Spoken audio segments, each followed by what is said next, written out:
Matthew Stuckey here from Verity Baptist Manila, providing you with another missionary update.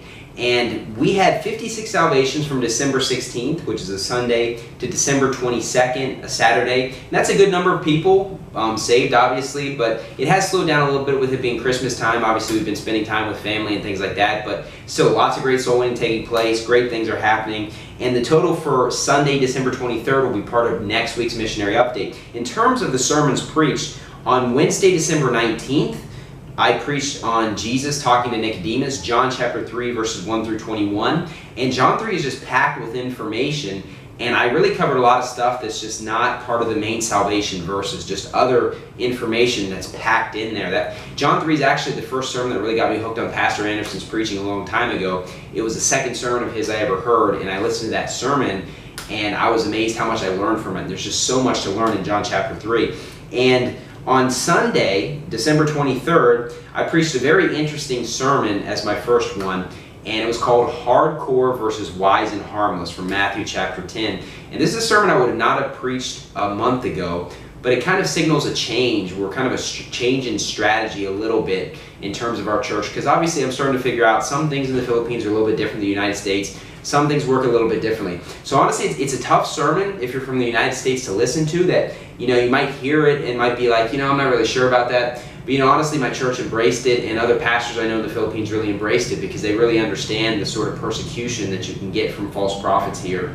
And what the Bible is really saying in Matthew 10, verses 17 and 18, those verses jumped out to me like they never have before. It's honestly one of my favorite sermons I've ever preached, but like I said, it's tough if you're from the United States because this is not something I would have fully grasped even a month ago. And so I'm going to link that sermon below, and I encourage you to listen to it. It's one of my favorite sermons I've ever preached, and I learned a lot of new material, and I believe there's a lot of new material in there. But you have to keep in mind that churches are different here in the Philippines versus the U.S. If I was in the United States, I don't think I'd take the same strategy that I preached in the sermon. So that's just something to keep in mind, that you have different battlefields. And the big key is really that here in the Philippines, religious leaders have a lot of power, and in America, religious leaders don't have a lot of power. But here in the Philippines, they have a lot of political power, and so it does kind of change the perspective just a little bit and opens up Matthew 10, verses 17 and 18, not just Matthew 10, verse 16. But then I preached a sermon on just a Christmas sermon from the book of Matthew, just lessons we can learn from the birth of Jesus Christ.